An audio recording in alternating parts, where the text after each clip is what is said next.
New video and a new topic. आज हम बात करेंगे how to eliminate and prevent depression, यानी डिप्रेशन को कैसे ख़त्म किया जाए, इससे कैसे बचा जाए।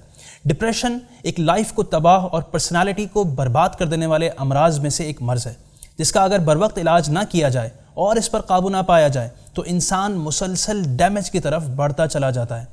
डिप्रेशन एक ऐसा मेंटल डिसऑर्डर है जिसकी वजह से सैडनेस बंदे की तबीयत में आ जाती है और नॉर्मली जिन चीज़ों को हम इंजॉय करते हैं बंदा उन चीज़ों में प्लेजर महसूस नहीं करता, उसको ज़िंदगी से इंजॉयमेंट ख़त्म हो जाती है। तो आइए आपको कुछ टिप्स देते हैं जिनकी मदद से हम खुद को डिप्रेशन से बचा सकते हैं।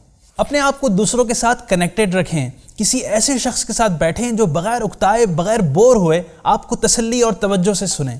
खुद को सोशल एक्टिविटीज़ में मसरूफ़ कर लें कि जब आप लोगों के दरमियान होंगे तो कम डिप्रेशन फील करेंगे। किसी की देखभाल में लग जाएं कि इससे आपको कोई कंपेनियनशिप और साथ मिल जाएगा और अकेलेपन में कमी आएगी।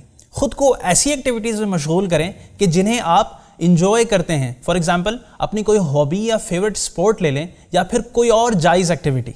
डिप्रेशन की एक वजह प्रॉपर नींद का ना होना भी है, सो तकरीबन 7 से 8 घंटे की प्रॉपर नींद करें।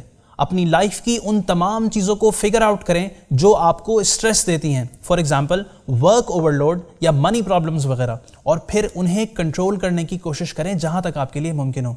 एक रिसर्च से पता चलता है कि बाकायदगी से एक्सरसाइज करना डिप्रेशन को दूर करने के लिए दवा की तरह इफेक्टिव साबित हो सकता है। लिहाजा रोज़ाना तकरीबन 30 मिनट तक एक्सरसाइज करें।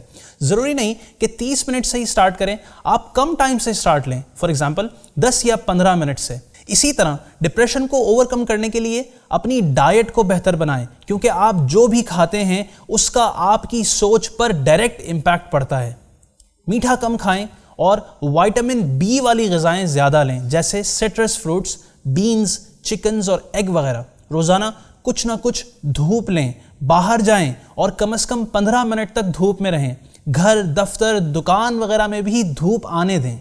अपने माइंड को नेगेटिव थिंकिंग से निकालें। बगैर किसी वजह, बगैर किसी रीज़न, बगैर किसी एविडेंस के अपने माइंड में ही बातों के नेगेटिव रिजल्ट्स ना निकालें। इस सोच से खुद को बाहर निकालें कि हमेशा सब कुछ ख़राब ही रहेगा, कुछ ठीक नहीं होगा। गैर ज़रूरी ना सोचें, माइंड को रिलैक्स रखें, मायूस मत हों। इवन कुरान पाक में भी आया है कि अल्लाह की रहमत से मायूस मत हों। वैसे भी मुसलमान कम ही डिप्रेशन का शिकार होता है। खैर, मैं आपको एक वजीफ़ा भी बता दूँ। सरकार सल्लल्लाहु अलैहि वआलिहि वसल्लम ने इरशाद फरमाया कि ला हौला वला कुव्वता इल्ला बिल्लाहिल अलीय्यिल अज़ीम पढ़ने वाला 99 बीमारियों से महफूज रहता है, और इसमें यह भी है कि वो डिप्रेशन से बच जाता है। कोई प्रॉब्लम आए भी तो हिम्मत रखें और उसके ख़त्म होने की उम्मीद रखें। फाइनली, अगर सेल्फ हेल्प स्टेप्स कर लेने के बावजूद भी डिप्रेशन में कोई कमी ना आए तो फिर किसी प्रोफेशनल से कंसल्ट करें और साथ ही बताए गए सेल्फ हेल्प स्टेप्स भी जारी रखें।